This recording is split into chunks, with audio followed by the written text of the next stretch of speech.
Hello, हाय, नमस्ते, कैसे हैं आप सब? आशा करती हूँ बहुत अच्छे होंगे, लेकिन सवाल ही सवाल मन में उठ रहे हैं, तो आपके सवालों के जवाब आपके नाम के साथ देने के लिए मैं रेडी हूँ। आपके सवाल हैं जैसे क्या ट्विन फ्लेम गोल्डन कोड से कनेक्ट होते हैं? इनर वर्क क्यों करें डिवाइन फेमिनाइन? क्यों करें? डीएम की अवेकनिंग के लिए क्यों करें? क्यों टाइम वेस्ट करें? या डीएम मैरिड हैं, उनके बच्चे भी हैं और डीएफ अनमैरिड हैं, तो क्या होता है? दोनों मैरिड हैं, ट्विन फ्लेम लव भी करते हैं एक दूसरे से, तो रीयूनियन कब होता है? इनर वर्क कैसे करें अच्छे से? या ट्विन फ्लेम कब हमेशा एक होते हैं? क्या सिचुएशन होती है? तो चलिए आज शुरू करते हैं। पहला सवाल वर्षा जी से, उन्होंने पूछा है कि ट्विन फ्लेम कब हमेशा एक होते हैं, क्या सिचुएशन होती है उस समय। देखिए, ट्विन फ्लेम तभी हमेशा के लिए एक होते हैं जब वो पूरी तरह से अपने आप को रिसेप्टिव मोड में ले आते हैं। जब वो समझ जाते हैं कि हाँ, हमारे मिस्टेक्स एंड फ्लॉज़ क्या हैं। जब वो पूरी तरह से अपनी नेगेटिविटी को सरफेस पे लाके एक दूसरे के सामने माफ़ी मांग के एक्सेप्ट कर लेते हैं कि हाँ, हमारी ये गलतियाँ थी, या हम आपकी बात को समझ नहीं पाए थे। तो एक दूसरे से ही जब माफ़ी मांगेंगे, उसके बाद हमें समझ में आ जाता है कि हम एक दूसरे से रीयूनाइट होने वाले हैं। देखिए, अगर आप वो सब कर रहे हैं और आप उनसे दूर भी हैं, तो इनर वर्क में जो बताया जाता है, बट फिर भी कोई ना कोई, जो भी कुछ इनर वर्क में बताया जाता है आप वो सब कर रहे हैं, ठीक है? लेकिन फिर भी कोई ना कोई प्रॉब्लम या स्टकनेस है आपकी लाइफ में। Don't fix the problem, otherwise दूसरी प्रॉब्लम सिर उठा लेगी। Just go for any solution, किसी भी तरह के एक सॉल्यूशन की तरफ जाएँ। प्रॉब्लम से भागना नहीं है, फिक्स नहीं करना है किसी भी प्रॉब्लम को, बल्कि जस्ट फॉरगिवनेस पर ध्यान देना है। अगर आपके डीएम आपको छोड़कर चले गए हैं, तो आपने जस्ट उनको ब्लेसिंग्स भेजनी है। उन्होंने शादी कर ली है, कुछ भी किया है, आपसे दूर चले गए, आपकी बात नहीं मानी, उनको ब्लेसिंग्स भेजिए, ठीक है? यिन यांग को बैलेंस करना आपका काम है। यिन यांग को बैलेंस किस लिए करना है? ताकि आप बैलेंस हो सकें। आई मीन बहुत सीरियस नहीं होना है, जस्ट फन करना है। फ्रेंड्स के साथ जाएं, हाइड एंड सीक खेलें, या फिर और भी जो भी कुछ कर सकते हैं, like a free will child, जैसे बच्चा होता है उस तरह से अपने लिए टाइम निकालें, काम करें। Don't get trapped, no judgment and no resentment होनी चाहिए कि इसने ऐसे क्यों किया, उसने वैसा क्यों किया, ऐसे क्यों कहा, कब तक वापस आएँगे, ये वो। इतना ज़्यादा ओवरथिंकिंग करने की ज़रूरत नहीं है। ठीक है, दिमाग आपका है और सोचते हैं कि हाँ, उनके बिना तो मन ही नहीं लग रहा, लेकिन दिमाग को समझाना आप ही का काम है।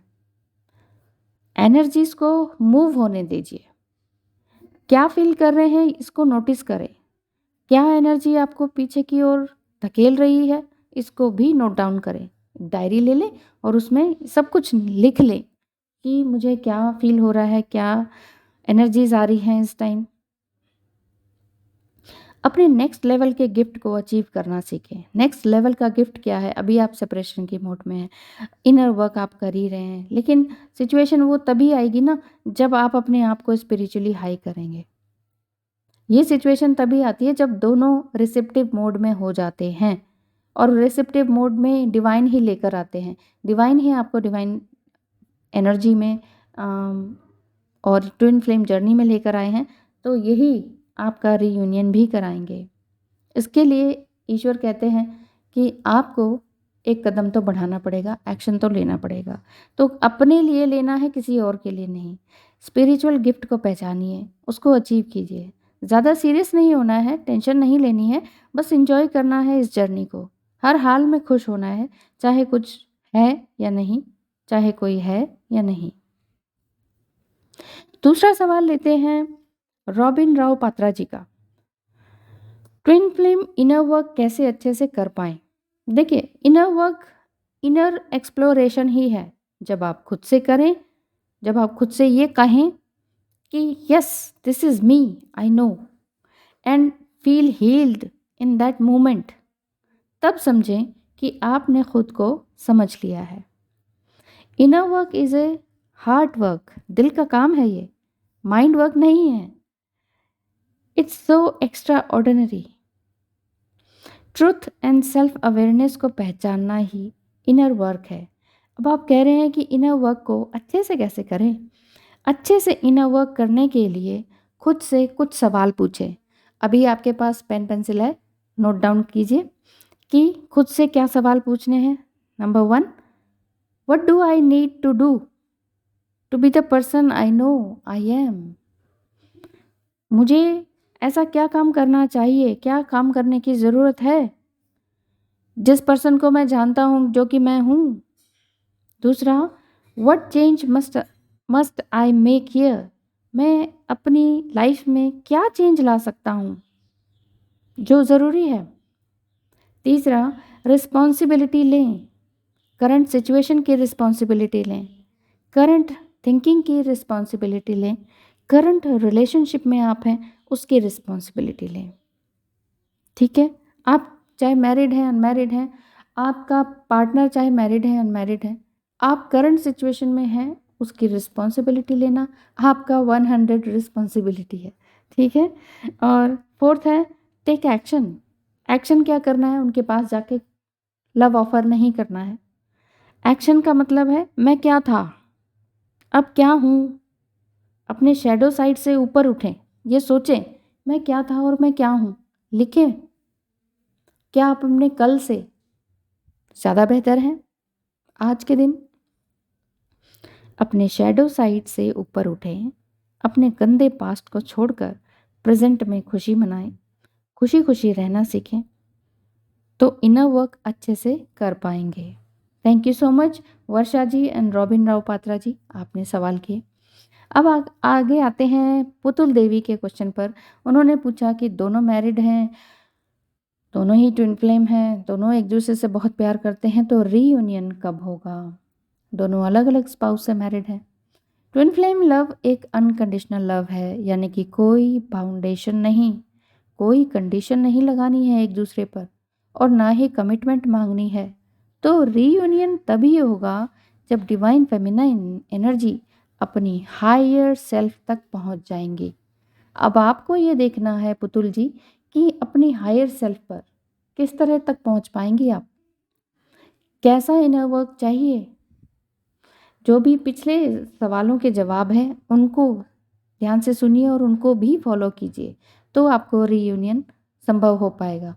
और रीयूनियन सिर्फ मैरिज या फिजिकल अटैचमेंट नहीं है। रीयूनियन का मतलब पहले आपका अपने आप से रीयूनियन है, उसके बाद ट्विन फ्लेम से है। ठीक है, और मिलने के बाद आप दोनों एक ही सोल पर्पस पे काम करेंगे और दोनों का सोल पर्पस एक ही होता है। चलिए अब आते हैं आगे अनुपमा श्रीवास्तव जी के क्वेश्चन पर। उन्होंने कहा डीएम मैरिड हैं और उनके बच्चे भी हैं। ठीक है, एंड डीएफ अनमैरिड हैं अभी तक, तो क्या होता है। इनका मतलब यही है कि रीयूनियन का क्या हो सकता है। ऐसे में अगर आप सिर्फ वेट ही करेंगे तो ना तो डीएम को पा सकेंगे और ना ही खुद को, क्योंकि ये एक प्लूटोनिक रिलेशनशिप है जिसमें किसी तरह की कंपल्शन नहीं है, प्योर लव है, अनकंडीशनल लव है। Love yourself first, because situation कोई भी हो, you are your twin flame first and foremost. Divine feminine higher consciousness में पहुंचकर जॉयफुल लाइफ जीने लग जाएं तो फिजिकल रीयूनियन भी संभव है। वैसे भी आप 5D में तो ऑलरेडी रीयूनाइटेड हैं, तो हमें इसी तरह से खुश रहना चाहिए कि आज की जो कंडीशन है वो काफ़ी अच्छी है।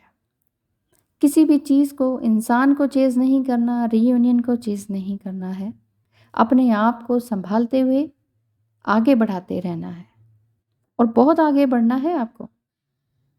Thank you so much Putul Devi ji and Anupama Srivastava ji. आगे आते हैं वारा लक्ष्मी जी के क्वेश्चन पर। उन्होंने पूछा है इनर वर्क डीएम की अवेकनिंग के लिए क्यों करें, डिवाइन फेमिनाइन क्यों अपना टाइम वेस्ट करें। देखिए वारा लक्ष्मी जी, इनर वर्क ट्विन फ्लेम की अवेकनिंग कराने के लिए नहीं होता है, डीएम की अवेकनिंग कराने के लिए नहीं होता है। ये तो अपने आप को हायर सेल्फ में लाने की एक कवायद है जिसे इनर इंजीनियरिंग भी कहते हैं, इनर वर्क भी कहते हैं। डिवाइन मस्कुलाइन अवेकन हो या ना हो, आप सेल्फ लव करेंगी, खुद पर काम करेंगी तभी तो आप अपनी हेल्प खुद कर पाएंगी। हर तरह की help, financial, mental, psychological, emotional, इस तरह की हेल्प आपको खुद से करनी होगी और तभी आप दूसरों की हेल्प कर पाएंगी ना। अपने वांट्स एंड नीड्स पर नज़र रखें कि आप क्या चाहती हैं, वो अलग बात है। आपकी ज़रूरत क्या है, वो अलग बात है। मटीरियलिस्टिक थिंग्स से लेकर इमोशनल थिंग्स तक सोचें कि मेरी क्या ज़रूरत है और क्या मैं चाहती हूँ। क्या जो मैं चाहती हूँ वही मुझे चाहिए और मिलना चाहिए, या जो मेरी ज़रूरत है वो मुझे मिलना चाहिए। अपनी डिज़र्वनेस एंड डिज़ायरनेस दोनों पर नज़र रखें। वर्कआउट करें, इनर वर्क पर बहुत ज़्यादा सोचें और काम करें। अब आगे आगे आते हैं क्वेश्चन पर लेटन रॉय के कि क्या ट्विन फ्लेम गोल्डन कॉर्ड से कनेक्ट होते हैं। तो Liton Roy ji and Vara Lakshmi ji, thank you so much, आपने सवाल किए। आंसर है twin flame are always connected spiritually even if they are not together in the physical through the golden cord or thread of light। ये जो गोल्डन कॉर्ड कह रहे हैं आप, वो गोल्डन थ्रेड भी कह सकते हैं। तो गोल्डन थ्रेड किस चीज़ का है? गोल्डन थ्रेड ऑफ लाइट और गोल्डन कॉर्ड ऑफ लाइट, जो कि ट्विन फ्लेम के हार्ट में, आप दोनों के दिलों में एंकर्ड होता है, ताकि दोनों अपने अपने मिस्टेक्स एंड फ्लॉज को करीब से देख पाएं, रीयूनाइट हो पाएं फिजिकल फॉर्म में, और दोनों एक दूसरे की स्पिरिचुअल ग्रोथ में हेल्प कर पाएं। पहले अपनी पर्सनल ग्रोथ करनी है, उसके बाद ही दोनों एक दूसरे की स्पिरिचुअल ग्रोथ में हेल्प करेंगे, ठीक है, और डेवलप हो पाएंगे। गोल्डन कोड ऑफ लाइट से कनेक्ट होने के बाद दोनों लार्ज स्केल पर दूसरों की हेल्प के लिए रेडी हो जाते हैं। I mean they can together teach others to create something beautiful and that uplifts the consciousness of the planet and all around them. The golden cord allows each twin to be able to connect with each other through meditation or to call and communicate telepathically। तो आपको यहाँ तक सब समझ में आ गया होगा। आप सभी के सवाल एक जैसे ही हैं, एक दूसरे से मिलते जुलते हैं। तो आप देख लीजिए, कनेक्ट कीजिए अपने आप को कि आपका कौन सा सवाल का आंसर आपको मिल गया, या जो भी और सवाल जानना चाहते थे उनके भी आंसर्स मिल गए। Thank you so much. और ट्विन फ्लेम जर्नी में आप रहें, बहुत खुशी से अपने आप को आगे बढ़ाते रहें, और साथ ही साथ अपने डिवाइन मैस्कुलाइन को भी, चाहे आप चाहें या ना चाहें, करना तो आपको पड़ेगा ही। डिवाइन जर्नी डिवाइन ने दी है, तो इसमें आपको वर्कआउट तो करना ही पड़ेगा अपने वेलबींग के लिए, साथ ही अपने डिवाइन मैस्कुलाइन की वेलबींग के लिए, और अपने लव्ड वंस के लिए भी। Thank you so much for watching.